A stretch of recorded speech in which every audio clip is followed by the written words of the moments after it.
한번 싸우는 거야. 자, 손 맞잡고 어깨를 걸고 우리 함께 이기는 거야.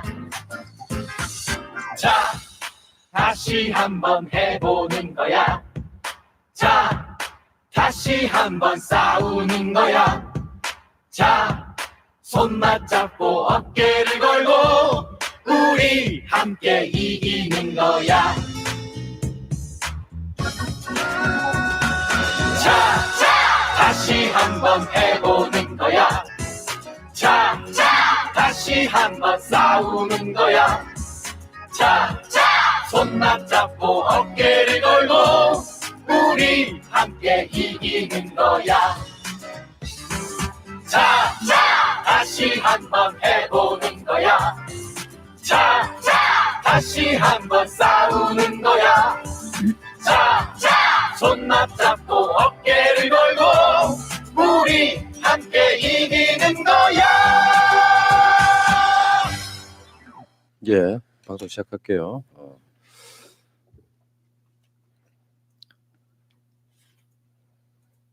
예, 팟캐스트 최초의 오직 엄부즈맨만을 위한 프로그램 새날 한나인 83번째 방송 시작하겠습니다. 자, 새해 첫 방송이기도 하네요. 83회로 시작하는 새날 한나인 올해 안에는 100회도 있겠군요. 네. 자, 나오신 분들 소개를 해드리겠습니다. 이제는 연예인 필 볼메 임지님.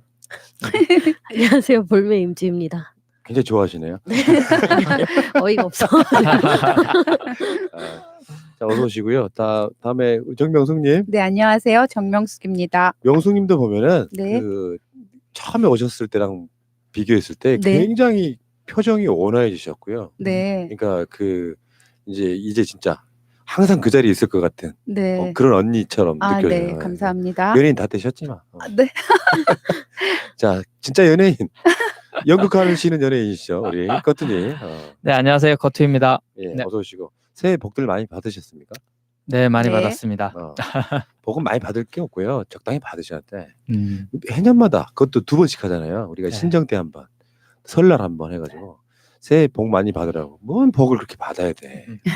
그냥 특별히 나쁜 일 없으면요, 진짜 딱 거만거만하게 삽시다. 그런 느낌이 나는 훨씬 더 좋던데. 안 그러세요, 여러분들? 그것도 괜찮죠. 복 받고 싶으세요? 네. 복도 주고 복도 받고 싶고 서로 예. 좋으면 네. 좋죠. 욕심도 많으셔가지고. 자, 알겠습니다. 어쨌건 간에 뭐 덕담으로 하는 말이지만 새해 복들 많이 받으시고요. 그래서 또 올해도 마지막 날이 올 거 아니에요. 네. 그때 올해도 그냥 행복했노라. 네. 가끔씩은 위기도 있고 가끔씩은 어려움도 있겠지만 그거 다 헤쳐나가면서 또 한 해 한 해를 살아나가는 게 아닌가 이런 생각을 해봤습니다. 자, 세 분과 함께 새날 한나인 83번째 방송 출발하겠습니다. 자, 이슈 아닌 이슈 시간인데요. 세 가지가 올라왔습니다. 첫 번째, 마지막 황손에 연 9천만 원 지원한다는 논란. 네. 뭡니까? 그 지금 이씨조선 시대의 마지막 황손으로 이석이라는 분이 살아계신데요. 지금 이제 전주에 계세요. 그래서 전주에서 전주 한옥마을 중에 하나인 승광제라는 곳을 운영하고도 계신데 이게 전부 다 전주시에서 무상으로 지원되고 있고 또 황실문화재단이라는 곳의 이사장으로 이성님이 계시면서 전주시에서 뭐 1년에 한 9천만 원 정도를 지원하고 있답니다. 그래서 일부에서는 뭐 이게 특별한 규정 없이 무단으로 지원되는 어떤 특혜가 아니냐라는 지적도 있고 또 그리고 이성님이 또 그렇게 이미지가 나쁘지 않으세요. 개인적인 처신이라든지 뭐 그런 것에 플러스해서 황실문화재단이라는 것이 그래도 한국의 어떤 문화유산으로서 뭐 이제 많은 그 어떤 값어치 있는 일을 하고 있다라는 지적도 있어서 이제 올해에는 조금 이게 전주시에서 뭐 조례라든지 정식적으로 어떤 절차를 거쳐서 합법적인 지원을 하려면 그렇게 하든가 아니면 특혜 논란이 있으면 이걸 특혜를 끊던가 뭐 이런 이슈로 그래요. 한번 가져와 봤습니다. 네. 그렇죠. 어떤 상징성 분명히 있는 분이기 네, 때문에 네. 또 전주이시잖아요. 네, 또 그렇죠. 그분들이. 자, 알겠습니다. 넘어가고요. 자, 두 번째는 적십자 회비에 관련한 헌법소원이 지금 걸렸다고요? 네네. 네. 근데 요즘에 또 많은 분들이 그 적십자 회비 납부 그 지로 용지를 받으실 텐데요. 사실 이게 그 기부금 요청서로 거기 때문에 안 내도 되지만 그 공과금 그 지로용지 형식으로 오기 때문에 많은 분들이 꼭 내야 되는 것으로 오해를 하시고 또 납부를 하고 계시단 말이에요. 그래서 이제 이런 것에 대해서 고등학생들이 어떻게 우리 온 국민들이 적십자 회원이 될 수 있고 그리고 우리의 그 개인 정보들이 또 우리의 동의 없이 넘어가서 우리가 그 돈을 내야 되는 현실이 되었는지에 대해서 헌법 소원을 했습니다. 그리고 이게 여러 가지로 사실 문제가 되었던 그런 지점인데요. 그 지로용지 같은 걸 발급하기 위해서 적십자사가 쓰는 그 예산이 1년에 거의 36억 원이 된다고 해요. 근데 어찌 생각하면 그 지로용지 같은 거 발부하지 않고 그 돈 가지고도 충분히 또 어려운 이웃들을 도울 수 있는 그런 상황이 되는데도 불구하고 거의 세금 그 고지서처럼 이렇게 발부하고 한다는 것이 지금 굉장히 큰 문제이기 때문에 이런 것도 저희가 좀 잘 살펴봐서 조금 바른 방향으로 개선이 되었으면 하는 그런 문제 의식에서 가져와 봤습니다. 박근혜 때 그 적십자 회장? 네, 김성준님. 네, 그 논란이 굉장히 많았었죠. 그 네. 당시 지금 어떻게 보면 KBS 수신료랑 비슷한 논란이 있었는데. 네. 자, 알겠습니다. 오늘 채택된 주제는 아니고요. 자, 오늘 채택된 주제는 아파트 단지에서 택배 수레 사용 금지 안내판이 붙어가지고 논란이 되고 있습니다. 네, 그 일산에 있는 한 아파트 관리 사무소에서 택배 기사들 수레 사용하지 말라고 이거를 안내하자마자 이제 입주민들이 안내판에 다 이제 메모를 붙인 거예요. 택배 기사들 수레 끄는 거 하나도 불편하지 않다. 힘들게 하지 말라. 이런 주민들의 요구 때문에 최근에 다시 이제 이 안내문을 철거했다고 해요. 그래서 이제 수레를 사용할 수 있게 됐는데 이런 요구 자체 계속 택배 기사들이 뭐 엘리베이터를 화물을 이용하게 한다거나 이런 식으로 뭔가 제약을 계속 주려고 하잖아요. 그래서 이런 문제가 왜 없어지지 않고 있는가 이런 거에 대한 논란을 하고 다루고 싶었습니다. 여기에 초등학생들이 막 택배 아저씨 수레 대체 오케이 막 이런 식으로 응원의 문자를 근데 보내고 그걸 네. 못 쓰게 하는 이유가 뭐래요? 수레를 끄는 소리가 시끄럽다. 아, 너무하네. 근데 이게 특정 주민이 민원 제기를 너무 강력하게 해서 그러니까 쉽게 말하면 진상 입주민이 있었던 거죠. 네, 그래서 소음에 굉장히 예민한 그런 분일 수도 그렇죠. 있긴 한데 복도식 아파트일 경우에 수레를 뭐 처음부터 끝까지 끌 경우에 그 소리가 들리는 게 당연한 건데 네, 그 소리에 좀 지나치게 예민한 분들이 있었던 것 같아요. 근데 수레가 없이는 그분들이 짐을 다 한꺼번에 옮길 수가 없잖아요. 그러면 그렇죠. 계속 뭐 하나 갖다 놓고 또 내려가고 올라가고 그거는 말이 안 되는 거예요. 택배의 무게도 이렇게 제약이 없잖아요. 네. 어떤 아파트 단지는 택배 차를 단지 내에 못 들어오게 한다는 그런 것도 우리가 다룬 적 있잖아요. 왜들 이러실까요? 진짜 발상이 깜찍하네요. 아니 끔찍하네요 아주. 그러니까 사람이 사람을 대할 때 네. 나와 같은 대상으로 보면 되는데 나만 생각하니 항상 그런 식의 문제가 발생한다고 보거든요. 그러니까 나만 생각하게 되면 이 사회가 각박해지고 이기주의가 되고 서로를 못 믿게 되고 그러니까 좋은 사회를 만드는 건요 내 마음부터 시작하는 거라고 생각해요. 내가 조금 불편하더라도 택배 기사들이 하루 종일 막 질질 끌고 다니고 막 그정 아이들이 더 시끄럽지 솔직히. 그런 건 말도 안 되는 거라고 생각이 듭니다. 아예 그러니까 말씀하세요. 돈을 주고 내가 택배를 시켜 서비스를 받는다라고 생각하지 마시고 물론 우리가 자본주의 사회에서 금전이 왔다 갔다 하지만 내가 도움을 받는다. 이 택배분들 하시는 분들이 있어서 내가 원하는 물건을 편안하게 집에서 받아볼 수 있다라고 생각하시면 시끄럽지 않고 나에게 선물을 갖다 주는 기쁜 소리처럼 들리실 겁니다. 그렇지. 네. 너무 힘들게 예민하게 반응하시면 세상 모든 일이 다 힘들잖아요. 네. 그리고 아예 이런 문제를 원천적으로 없애려면은 차라리 경비실이라든가 아니면 택배 보관함실을 따로 마련해서 아예 그 택배 기사님들이 아파트 안으로 진입하지 못하도록 아예 원칙을 정하면은 이런 문제들이 또 사라질 것 같습니다. 이제 그렇게 하기는 또 어렵잖아요. 그러면 이제 경비실 쪽에 택배 관리 문제 이런 것들이 또 문제가 돼서 그러니까 지금 어려움이. 그러니까 이분들이 그러니까 직접 집 앞에 갖다 주고 이러한 것들이 제대로 이제 운영이 되기 위해서는 가장 필수적인 문제인데, 네네. 옛날에는 우체부 아저씨가 가져오는 연애 편지, 서울에 사는 자식의 편지, 또 이혼 편지, 이런 것이 기다려지는 시대가 됐지만 음. 지금은 택배가 일상생활이 제일 음. 중요하지 않아요? 그렇죠. 내가 직접 가지 않아도 되는 어떤 그 시스템 속에 그분들이 뭐 특별 대우를 해달라는 건 아닌데요. 네. 제가 일이 없고 택배가 이 사무실에 올 때는요, 무조건 저는 물 한 병씩 드리거든요. 특히 여름에는 시원한 물 한 병씩 드리는데 그런 어떤 대단한 마음 씀씀이가 되는 게 아니라 몇백 원짜리 네. 물 한 병 주면 택배 아저씨 마음속으로 더 열심히 하겠다라는 책임감이 생기거든요. 근데 뭐 돈 주고 내가 시키는 건데 이런 마인드 갖고 그 사람들한테 뭔가를 굉장히 많이 요구하기 시작하면은 굉장히 힘들어지는 거예요. 우리 방송의 마차님이 고향 집이 엘리베이터가 없는 5층 집이래요. 네. 빌라 5층인 거지. 근데 타이보를 시켜가지고 엄마를 보내드리는 거야.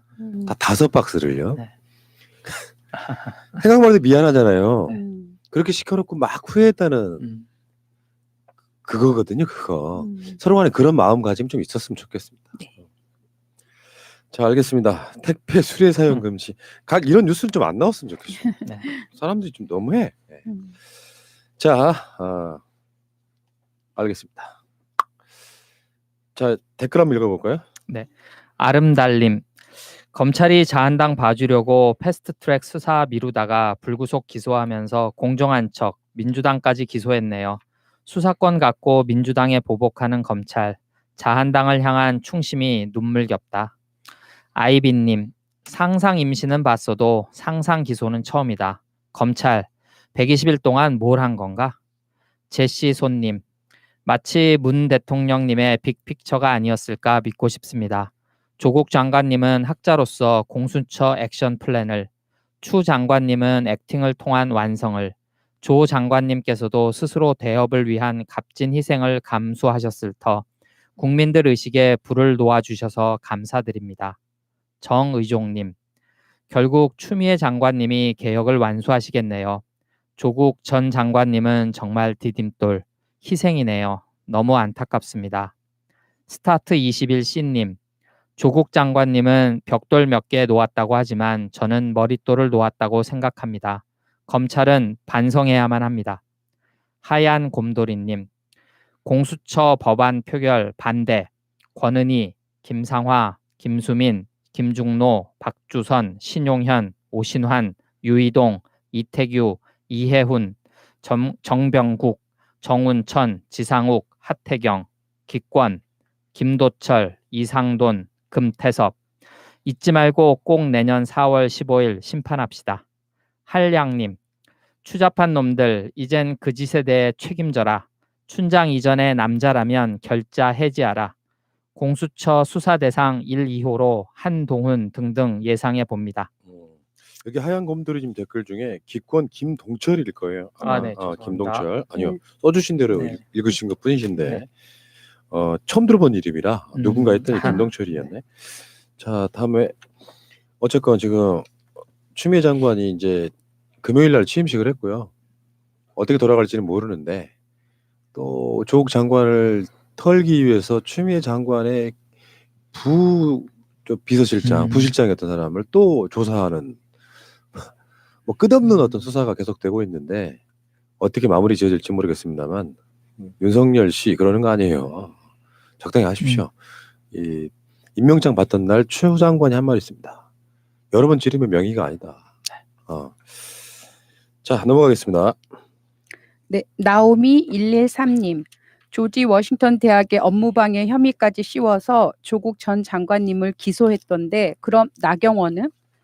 IEEE 포스터 논문 제1저자로 올리며 아들 예일대학 입학한 나경원은? 서울대 연구실 빌리는 건 업무방해 아닌가? 무엇보다 조국 전 장관님 아들은 온라인 시험에서 부모님께 조언을 들으며 시험 본 것은 칭찬해줘도 될 일을 뭣도 모르는 것들이 정말 어이없다. 비싼 등록금 내면서도 미국에서 마약하고 시험 안 치고 성적 개판인 아이들이 허다한데 책을 보면서 시험 볼 수 있는 온라인 시험에서 영어와 관련 공부에 전공 교수인 부모님께 묻고 조언을 구하는 건 정말 성실하고 의욕적인 학생이라고 생각한다. 검찰에도 유학생 자녀들 많을 텐데 그쪽 아이들은 안 그런가? 전영준님, 검찰이 유치해지는 것 같아요. 법을 모르는 나도 이게 대한민국 검찰이 하는 수사인가라는 의구심이 듭니다. 검찰이 이번 조국 장관님 기소한 건 태극기 부대에 도움을 요청하는 발악처럼 느껴져요. 법으로 생계를 이어가는 전문가들도 법을 짬뽕처럼 만들어 먹는 검찰의 행태에 직업에 대한 부끄러움을 느끼지 않을까 싶습니다. 검찰이 분노를 넘어 안타깝고 짠하게까지 느껴집니다. 어쨌든 윤석열은 책임을 지고 사퇴는 당연한 거고 조사를 받아야 하지 않나 싶습니다. 이민재님, 아직 한 발 남았다. 수사권 조정.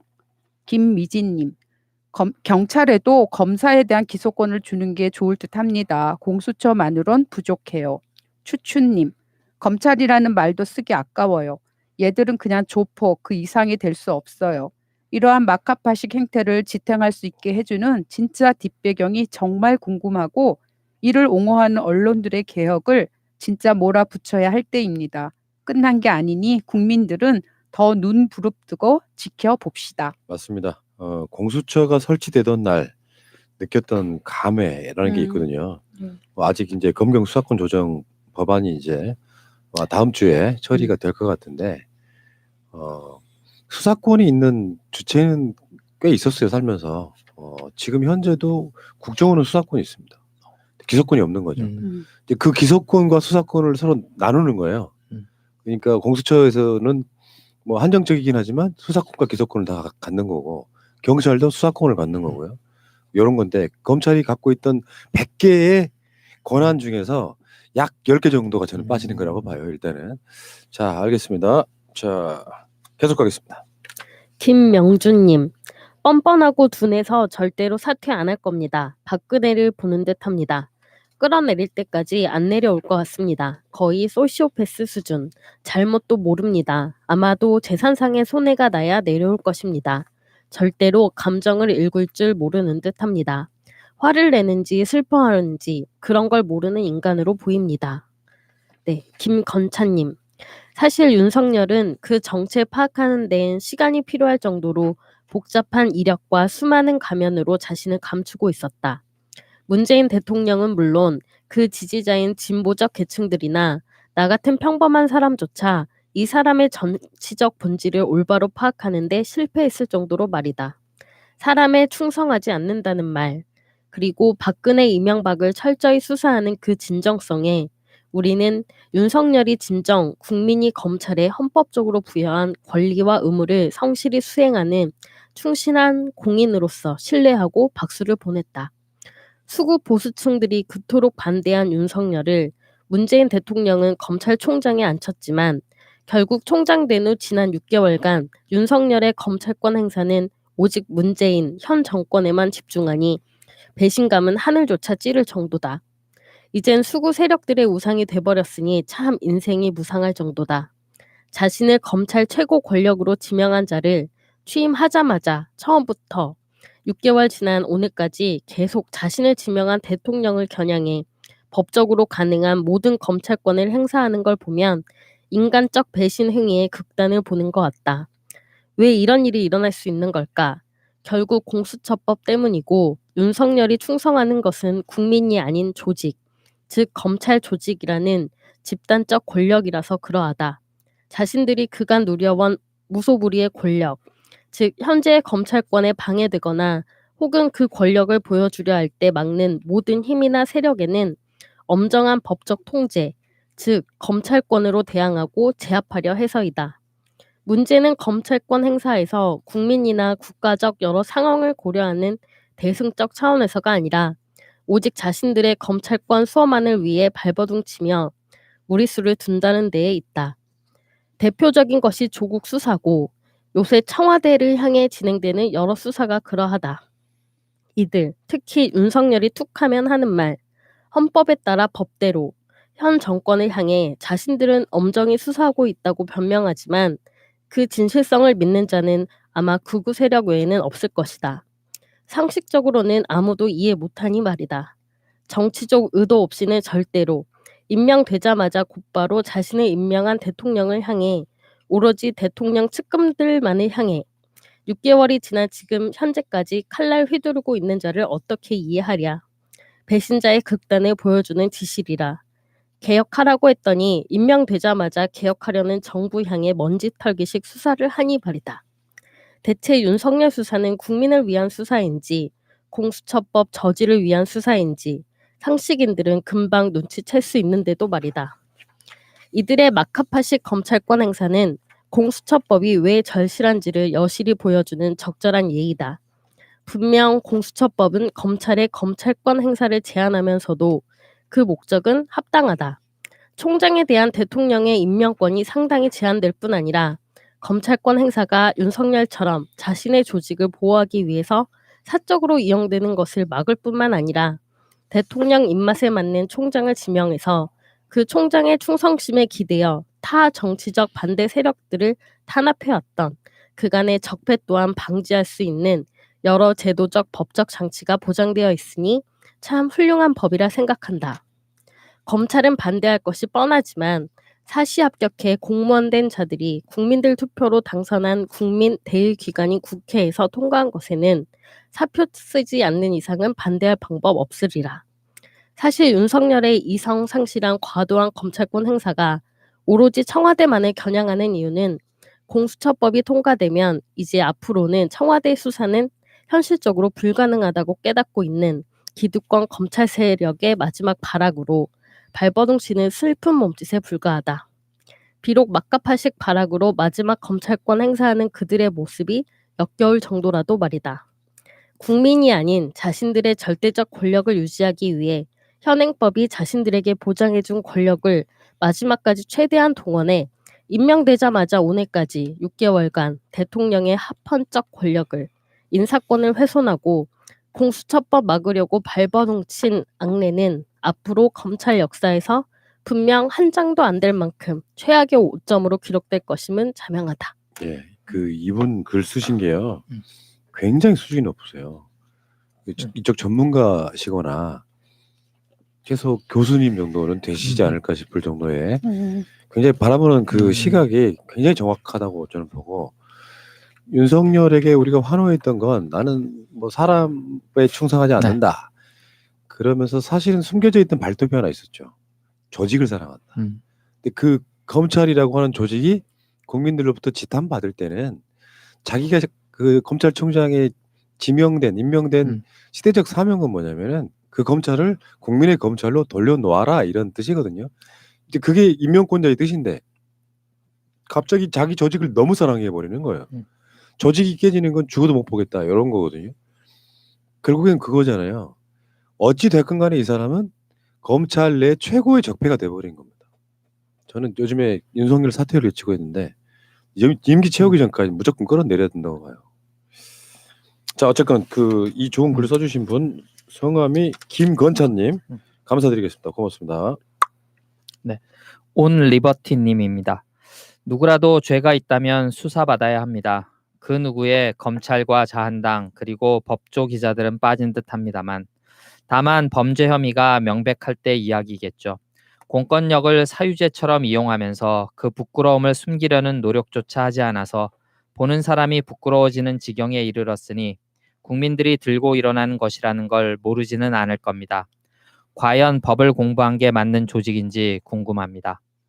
하엠단님, 조국과 그 가족 수사와 관련된 검찰들은 윤 춘장을 비롯한 모두를 가족과 그 가족들에게 한 것과 똑같이 덜도 말고 더도 말고 그대로 수사하여 지은 죄에 대하여 일말의 동정도 하지 말고 엄벌에 처하여 권력을 악용한 자는 패가 망신한다는 본보기를 전 국민에게 보여줘야 한다.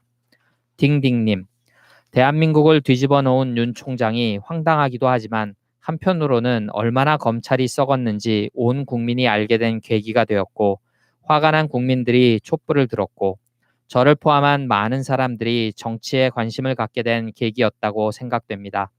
어제도 친구들과 연말 모임에서 공수처 얘기, 정치 얘기를 했어요. 맨날 남자친구 등 이런 얘기들만 했던 모임인데요. 정치는 관심 있는 일부가 아닌 우리 모두의 일이라는 걸 깨닫게 된 한 해였습니다. 우리는 이렇게 또 성장하는 거겠죠? 모두 새해 복 많이 받으세요. 자한당, 토착 외구 빼고요. 딩딩님 글 좋네요. 네. 자, 계속 가겠습니다. 네, MMS06205466님. 아무리 검찰 개혁이 싫다 해도 너무 질퍽대네요. 찌질하고 유치하고 촌스러운 골목대장 감인데 검찰총장을 시켜주니 맘 놓고 전국 대로를 할보하네요. 윤석열 가소롭고 불쌍하다. 9년 재수한 검찰총장 수준이 이 정도라니. 빨간 완장찬 무식대장. 어차피 망신당했는데 꼬꾸라지는 그날까지 마음껏 누려라. 그래야 더 깊은 수렁으로 빠진다. 그런 거 있잖아요. 기대가 컸던 만큼 네. 배신감이 큰 거예요, 지금. 그쵸. 국민들 입장에서. 네. 박인용님, 윤석열, 최성애, 진중권, 너희는 백로, 촛불 정부는 까마귀, 백로야, 까마귀 검다 웃지 마라. 겉이고 속 검은 게 너희들 뿐인가 하노라. 이중 인격자들, 퇴퇴. 썰튼님, 거짓말로 성을 쌓은 최성애는 반드시 그 대가를 치르게 될 거라 봅니다. 남의 눈에 피눈물 나게 하면 본인은 피눈물이 철철 넘치게 될 거라 봅니다. 최성애 같은 자가 교육자인 대학 총장이라니 경주 채부잣집 훌륭하신 그 어르신이 그립습니다. 방망이 깎는 아재님. 오늘 JTBC 토론에서 진중권의 가장 큰 문제는 진중함이라고는 찾아볼 수 없이 끝간데 없는 자발스런 태도와 공적 토론의 장을 개인적 한풀이의 난장판으로 만들었다는 점이다. 이런 부분은 역대 막장 꼴통 보수 패널도 쉽사리 보여주지 못했던 경지다. 이쯤에서 사과한다. 희재야, 형이 너랑 진중권이랑 똑같은 자라 했던 거 미안하다. 네가 헐 낫더라. 진중권 씨 진짜 토론 태도가 너무 심하더라고요. 그러니까 적개심 드러내고 혼자 삐지고 요 과정들을 거치면서 진짜 이번 토론은 진중권 역사에 가장 흑역사로 남을 것 같다 이런 생각을 해봤습니다. 네. 계속 가시죠. 네. 자이트 가이스트님. JTBC 신년 토론 일부러 유시민과 진중권 대립각으로 프레임화한 것인지 솔직히 요즘 JTBC와 손석희 아나운서에게 이리저리 실망이 큽니다. 이 얼마나 공중파 낭비입니까? 소수 언론인 오마이뉴스, 민중의 소리, 노동자 연대 등등 이런 작은 규모에서 힘들게 일하는 언론인들에게 솔직히 JTBC와 신년토론 제작진들은 미안한 줄 알아야 합니다. 마지막으로 한 말 하자면 주제 넘는 소리인지 몰라도 개인적으로 유시민 그렇게 좋아라 하는 스타일은 아닌데 어제 방송 끝날 때 표정 보니까 진중권에 대한 인간적인 상실감이 꽤 클 듯합니다. 그래도 한때 고 노회찬 의원과 같이 방송도 했는데 진중권 씨 진짜 인간적으로 실망입니다. 굉장히 충격이었던 것 같아요. 많은 분들이 저렇게 변할 수 있나. 자기가 한 말을 증명하기 위해서 불과 한두 달 만에 하는 말들이 자유한국당 세력보다 더 심하게 하는 말들을 들었을 때 있잖아요. 인간적인 도리는 없는 거라고 보고, 그래서 어떤 경우에는 진실이 드러나지 않을 것 같은 사안은 내가 맞았음을 계속 증명하려고 하고 나중에 흐지부지 되는 이런 과정들을 거칠 텐데 인간적인 인간미도 없어서 난 훨씬 더 싫더라고요. 난 솔직히 말씀드리면은 내가 좋아하는 사람이 실제로 뭔가 드러났다고 칩시다. 뭐 조국 장관 건하고 다른 비교가 아니에요. 드러났다고 칩시다. 근데 이게 사회에 고발해야 될 정도로 어마어마한 사건이었다고 할지라도 저 같으면 조용히 있습니다. 왜? 그 사람이 살아온 세월이 그 죄로 보이는 것보다 훨씬 더 큰 것들이 있었는데 그거를 자기 입으로 나서 까발리는 게 인간이에요, 그게? 그게 윤석열이나 진중권이나 똑같은 거지. 웃긴 놈들이 진짜. 가시죠. 네. 김미아님, 자유당, 언론과 검찰이 유착하게 되는 이유를 알 것 같아요. 부패하면 부패할수록 검찰이 그들을 쥐고 흔들 수 있는 여지가 커진다는 거죠. 그야말로 검찰 파워가 늘어나는. 그래서 지금 기를 쓰고 총선에 영향을 주기 위해 더 발악하는 것 같아요. 어쩌면 깨시민 모두가 알고 있는 걸 이제야 깨우치는 느낌이네요. 자한당 박멸님, 헌정사상 첫 여야 합의 없이 선거법 통과시켰다는 자한당의 주장은 새빨간 거짓말입니다. 여야 합의 없이 선거법 날치기 통과 있었고요. 1988년 3월 8일 여당이던 민정당이 1분 만에 선거법을 날치기 통과시켰습니다. 민정당은 자유한국당의 전신이죠. 당시 날치기의 주역은 장성만 국회 부의장이고 현재 국회의원인 장제원의 아버지입니다. 민정당은 당시 1988년 3월 8일 새벽 야당 의원들의 국회 본회의장 진입을 막고 단독으로 소선거구제 개편안을 날치기로 통과시켰습니다. 1988년 3월 8일 선거구제 조회하시면 나옵니다. 이야, 굉장히 좋은 정보네요. 자한당 박멸님, 장재원 씨는 여기서 말을 하면 안 되겠네요. 왜 거짓말들을 하실까? 자, 계속 가시죠. 동세 서점님, 나는 살아가면서 조금 한심하게 생각하는 부류가 있다. 뭔가 좀 아는 체 하면서 한국인들의 특성이 어쩌고 저쩌고 하는 그런 사람들에게 한마디 하고 싶다. 그건 한국인의 특징이 아니라 모든 사람들의 특성이다. 세상 어느 나라에도 지역 감정이 있고 세계 어떤 민족도 냄비 근성이 있으며 세계 어떤 곳에서도 냉소주의적 관성이 있다. 다만 지역이 큰 나라일수록 과거 전쟁이나 분쟁이 있었던 지역, 그리고 그 시기가 최근이었을수록 지역 감정의 경향이 크고 법 제도 및 사회 제도가 미비한 나라일수록 냄비 근성이 심한 경향이 있고 사회 계층이 격차가 심한 나라일수록 냉소주의적인 심리가 강하다. 패배주의에 사로잡혀서 종족 특성이 어쩌고 짓거릴 게 아니라 지역 갈등을 해소하기 위해 과거의 상처를 보듬어주고 국민적 요구가 있으면 적극적으로 법과 사회 제도에 반영되는 사회를 만들고 계층 간의 격차 해소를 위해 적극적으로 노력하는 사회를 만들어 가야 하는 거다. 물론 이런 일이 일조일석에 이루어지지는 않는다. 그러나 이걸 해낸 나라가 선진복지국가이고 이걸 아직 해내지 못한 대한민국은 국민소득이 얼마가 되었던 간에 선진복지국가라고 말하지 못하는 이유다. 흑인이든 백인이든 황인이든 그냥 사람은 똑같은 거다. 사람이 다르면 뭐가 얼마나 다르겠나. 그냥 그들이 살아왔던 과거 환경이 다르고 지금 살고 있는 현재 환경이 다른 거다. 섣부른 민족 특성을 들먹이면서 푸념이나 늘어놓지 말고 지역 간 계층 간 갈등을 해소하고 냄비 근성이라는 말이 나올 새도 없이 국민적 요구가 즉각 수용되는 사회를 후대에게 물려주기 위해 다 같이 연대하고 서로 응원해야 할 일이겠다. 이 이야기 잠깐만 좀 짚고 넘어가면요. 네. 그런 이야기가 있었죠. 일제가 대한민국 사람들에게 자긍심을 떨어뜨리기 위해서 니들은 후진한 민족이야라는 게 가끔도 그런 거 있잖아요. 조선 놈은 뭐 폐하 어쩌고저쩌고 다 네. 그렇게 만들어진 거라고 하더라고요. 그러니까 갈등이 있고 등등에 있어가지고 그걸 싸잡아서 우리 민족이 잘못돼서라고 하면 안 되겠죠. 네. 계속 가시죠. 소나무 파인추리님, 지금 이명박을 주시해야 합니다. 아직 청산되지 않은 적폐의 핵심입니다. 자금줄, 거대 자본 그대로입니다. 저는 이 모든 배후에 이명박과 결탁한 세력, 윤석열과 언론이 있다고 생각합니다. 다스는 어디에 있습니까?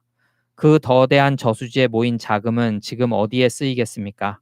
끝없는 여론 조작, 댓글, 법원, 검찰, 정치 세력들은 왜 이렇게 입을 다물고 있을까요?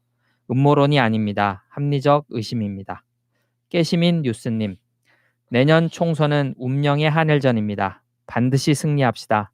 노무현 대통령님의 운명, 문재인 대통령님의 운명, 함께한 우리들의 운명, 운명의 한일전에서 반드시 승리합시다. 예. 우리들의 운명. 이제는 내년이 아니게 됐죠. 네. 네네. 그 댓글은 작년에 달린 거예요. 네. 올해 총선은 운명의 한일전입니다. 네, 에스팡님. 최민희 의원님 사랑합니다. 조금만 더 기다립시다. 중요한 곳에 의원님을 초대할 날이 곧 다가올 것입니다. 능력이 아까워서라도 말입니다. 최민희 의원님을 쉬게 하는 것은 국가적인 손실입니다. 가스총님, 최민희 의원님, 평범하면서도 평범하지 않은 수많은 민주시민이 의원님을 지지하고 있는 건 그 어떤 것보다 자랑스러워해도 될 만한 값진 겁니다. 내일 다시 가뿐하게 일어나서 힘차게 우리 같이 나갑시다. 라도배님, 사랑하고 존경하는 참 정치인 최민희 의원님, 포기하지 마세요. 분명 좋은 일이 올 겁니다. 효다마미님, 최민희 의원님, 당신의 소중함을 우리가 알아요. 힘내세요. 늘 함께 할게요. 예, 그 최민희 의원님이 사면 안 된 건에 네, 대해서 네. 굉장히 많은 분들이 안타까워해 주셨고요. 최민희 의원님도 바로 털고 일어나시더라고요. 자, 힘들 내시자고요. 이 인생이라는 게 호사다마 아니 호사다마가 아니고 세옹지마죠. 그래서 계속해서 죄송해요. 계속해서 나쁜 일이 있으면 좋은 일이 있고 그런 거니까 이제 좋은 일 기대를 한번 해보실. 네. 예, 자 계속 가겠습니다. 라이스버그님, 민주당원 동지 여러분, 민주당 잘했고 잘해달라고 당비 100% 인상운동 합시다. 각 시도당에 전화해서 칭찬 한마디와 격려를 해줍시다. 당비도 올려주고요. 지지몽이님, 오늘은 또 새벽부터 바람 불고 춥네요. 건강 유의하세요. 내년에 올해 바뀐 세상에서 사람 사는 세상에서 즐겁게 놀고 뒹굴려면 건강이 최고입니다. 공수처 설치를 외쳤던 시민들에게 경의를 표합니다. OKRHEA711님, 권은희도 꼴불견이지만 금태섭이 더 싫어요. 지금이라도 불출마 선언하면 터럭만큼이라도 진심이 있다고 믿겠어요. 계속하시죠. 네. 빅피처님, 애국 보수도 가짜 뉴스 몇 번 보면 지겨워해요. 너무 후원 얘기만 하니까. 이 부분이 개그 포인트죠. 추가로 자유당 당직자들 기본 마인드가 노동에 대한 천시예요. 그럼에도 붙어있는 이유는 언젠가 뭐라도 자리 받으면 빼먹으면서 그동안의 고생은 전부 보상받을 수 있다는 일념 하나로 버팁니다. 그걸 아는 자유당은 더욱 당직자들을 수탈하죠. 이 악순환의 반복이 현 당직자들의 현실입니다. M미미님, 대한민국 미래는 희망입니다. 응원합니다. 황교안이 나를 밟고 가라 라고 한 말은 명동성당에 진입하려던 독재 정권의 경찰을 향한 김수환 추기경님이 하신 말씀입니다. 감히 그런 말을 정치적으로 이용한 발언을 한 황교안은 정말 고인이 되신 김수환 추기경님을 욕되게 하였음을 지적합니다. 촛불 시민들은 어떻게 생각하시는지요? 웰트님, 콘크리트 지지율 55% 끝까지 갑시다. 새날 수고 많았습니다. 2020년 흥해라. 네. 예, 고맙습니다. 네, 김그림님. 20대는 경제나 취업난으로 부정적 이슈 일색이었던 네이버 포탈 기사나 조중동 기사에 동조해서 문정부를 싫어하고 부정적이었어요. 박근혜 때 생각도 못하고. 특히 워마드 중심으로 그쪽 성향이 아니더라도 부모가 믿는 조중동을 언론이라 믿는 대학생들이 많았고, 그러다 윤석열 사태 나고 교육 불평등 이슈에 휩쓸리다가 후반부 갈수록 최저임금 등 경제 정책의 방향성을 이해하게 되고 검찰과 자한당의 실상을 이제 보기 시작한 것 같아요. 서울에 있는 대학교 커뮤니티에서 인식 전환이 확연히 일어나고 있어요. 제가 본 학교만일지도 모르지만 20대 지지율에 굳이 비관적일 필요는 없을 듯합니다. 유튜브에서 열심히 가르쳐 주시면 됩니다. 조한킴님, 송 작가님 작두가 완벽하게 일본을 드러내는 결과로 나타났으면 좋겠네요. 2020년 새해는 일본과 자한당을 가뿐히 밟고 나아가는 한 해가 되기를 바랍니다. 하동훈님, 새날 덕분에 새날을 기다릴 수 있습니다. 최유희님, 어느덧 한 해도 저물어 가네요. 1년의 반 정도를 조국 장관님만 보고 지냈던 기억만 나네요. 윤석열의 만행에 싸웠던 민주투사들의 소원대로 공수처법 꼭 통과되길 간절히 바랍니다. 물론 갈 길이 멀지만 끝까지 가다 보면 끝이 보일 거라 믿어요. 그 중심에는 새날이 함께 할 것입니다. 푸나님과 말입니다. 푸나님의 멋진 휘파람 소리가 널리 퍼지길 응원합니다. 새날 사랑합니다. 사랑한다고. 감사드리고요. 공수처는 이미 설치가 됐죠. 네. 그 전에 훨씬 전에 달린 댓글인 것 같고요. 네. 이거요. 오. 자, 감사드립니다. 네. 그것도 한번 뒤에 것도 한번 해줘 보세요. 그런데요. 새날 사랑합니다. 이거. 여러분 사랑합니다. 아니야, 돌 끝나서 웃으시면 안 돼. 다시 할게요. 여러분 사랑합니다. 사랑한다고. 네. 좋아해 주셔서 감사드려요. 네. 흰머리 수리님, 2020년에는 깨끗한 나라, 평등한 나라, 정의로운 나라, 전 국민이 웃을 수 있는 나라가 되기를 소망합니다. 그 산다는 것은 가끔씩 제가 느끼는 게요. 현실이 중요한 게 아니라 희망이 있냐 없냐 같은 거라고 생각해요. 그 숫자로 해가 항상 바뀌죠. 12월 31일에서 1월 1일 바뀌는데 힘들게 살았어도 올해는 좀 더 좋아졌으면 좋겠다라고 하는 희망. 네. 그 희망 하나로 사는 거예요. 인생이라는 게 사실 특별히 좋아지지도 않아요. 고만고만하게 사는데 그래서 어떤 분이 철학적인 이야기를 그렇게 하시더라고요. 더 나빠지지 않는 것이 행복한 것이다. 우리 삶에 있어가지고. 근데 더 나빠지지 않는다는 것이 다른 말로 말하면 무난하게 사는 것이다. 그런 희망으로 사는 것이다. 뭐 이렇게 말씀하시는 것이 있었는데 아무리 잘 살거나 그래도요. 미래에 대한 희망이 없으면 살고 싶지가 않은 거거든요. 근데 잘 될 거라고는 희망이 있으면 계속 어떻게든 살아내는 거라고 저는 인생을 생각합니다. 2020년에는 우리 패널 분들, 뭐 우리 시청자분들 모두 다 그냥 진짜 작년처럼 그냥 이렇게 살았으면 좋겠어요. 특별히 막 좋아지거나 그런 기대는 저는 없거든요. 그냥 그렇게 살았으면 좋겠다는. 덕담 한마디씩 해주세요, 시청자분들한테. 뭐 올 한 해는 더 좋을 일만 많이 있을 거라고 믿습니다. 또 4월 15일이 기다려지고요. 뭐 좋은 결과 있을 거라고 믿습니다. 네. 저 그냥 숫자만 바뀌었을 뿐이라고 믿는 사람 중에 하나인데 그래도 지난 과거랑 후회, 뭐 실수 이런 것들을 다 잊고 새로 산다는 의미에서 새해가 의미가 있는 것 같아요. 건강하시고 네, 하시는 일 다 잘 되셨으면 좋겠습니다. 네. 올해는 이제 4월 15일 저도 많이 기다려지고요. 예, 매일매일이 새날처럼 예, 그렇게 새롭게 시작하는 그런 매일매일이 되었으면 좋겠습니다. 알겠습니다. 자, 2020년 숫자도 좋잖아요. 네. 근데 저는 깜짝 놀란 게 하나 있어요. 우리가 21세기가 다가온다고 막 기다렸던 시기들 기억나시죠? 네, 네. 벌써 그리고 나서 20년 열렸으니까 네. 시간 진짜 빠르지 않아요? 네. 볼메 임진님은 기억도 안 나죠?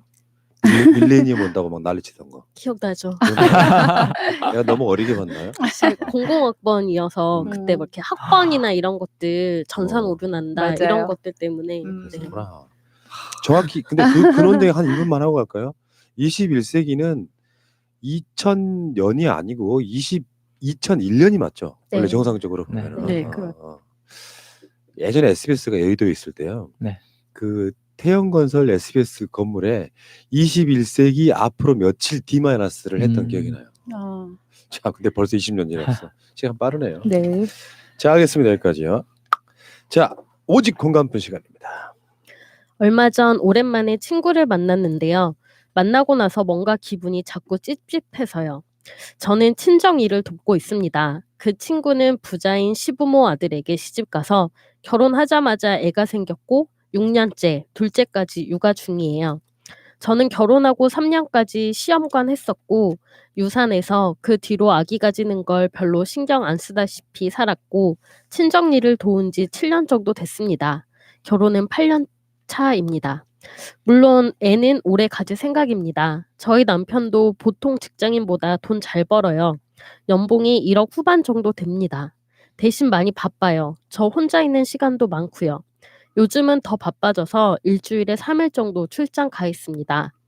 저희 남편은 여자도 일은 있어야 한다면서 많이 버는 거 안 바란다. 용돈 삼아 쉬엄쉬엄 일하라 했고 아직 단 한 번도 제 월급이 얼마인지도 궁금해하지 않는 남편입니다.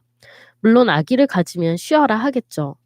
그 친구는 아주 수준이 높은 지역으로 이사를 갔다고 주변 사람들이 다들 부자고 아주 올바른 결혼 생활에 아이에게 치중된 삶을 살고 있다고 했습니다.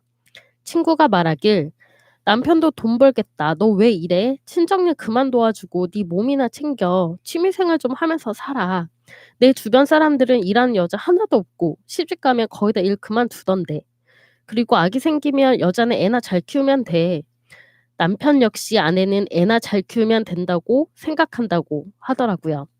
그래서 남편이 육아 안 도와줄 것 같아서 겁도 난다 했더니 남편은 돈 잘 벌어와 주는데 육아는 여자가 케어해 주는 게 맞다고 본다 하더라고요.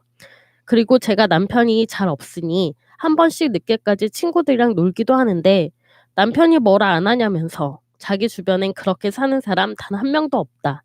그리고 점심시간대에나 약속 잡지 유부녀가 밤늦게 다니는 건 상상도 못할 일이다. 친구는 6년 동안 단 한 번도 저녁 시간대에 친구랑 약속 잡아본 적 없다라고 말하더라고요. 남편이 퇴근 시간이 빠른데 그 시간보다 늦으면 난리가 나는가 봐요. 저희 남편도 이해해주고 뭐라 안 하는 부분입니다. 그런데 그게 안 좋게 보이는 걸까요? 가정에 충실하고 내 몸 챙기란 말인 건 알겠지만 혼자 있는 시간이 많은 저에게 독수 공방은 점점점. 내 삶이 다른 친구나 다른 사람이 보기에 안 좋은 시선으로 보이는 건가 해서 자괴감이 들더라고요. 제 결혼 생활이 잘못되어 보이나요? 사실 어떻게 보면 행복한 고민이죠. 어떻게 보면은. 네. 네. 친구의 말 한마디가 이제 스트레스를 많이 준 것 같은데 자기 방식대로 살면 되죠. 뭐 그렇게 의식을 하실까요? 그렇죠. 친구분이 조금 그 뭐 선이든 악이든 잘못된 생각이나 혹은 뭐 의도적이 아니다 할지라도 말을 잘못하신 것 같은데, 자기가 아주 수준 높은 지역으로 이사를 가서 주변 사람들이 다 부자고 아주 올바른 결혼 생활을 하고 있다. 올바른 결혼 생활이 뭔지 아이에게 충실한 삶을 살고 뭐 여자니까 남편이 들어오기, 이게 지금 2020년에 이게 만약에 사실이라고 하면 글쎄요, 이 친구분이 정말 행복할까, 저는 그런 생각도 들고. 그러니까 왜냐하면 자기가 가정주부나 한 아이의 엄마이기 전에, 그것도 소중한 일이지만 그 이전에 한 사람의 인간이잖아요. 그럼 자기가 좋아하는 일이 있고 내가 주체적으로 뭘 하고, 물론 가정생활이라는 공동체를 이끌기 위해서 내가 희생해야 될 것도 있고 내가 이제 기꺼이 담당해야 될 몫도 있지만, 또 내가 인간으로서 한 사람으로서 누려야 할 것들이 있는데 그거를 가정생활을 위해서 포기하라고 하는 거는 말이 안 되는 거겠죠. 예, 네. 그 친구분이 기본적으로 굉장히 보수적인 사람인 거예요. 네. 그러니까 전통적 가치관에 그죠. 좀 세뇌되어 있다고 할까요? 네.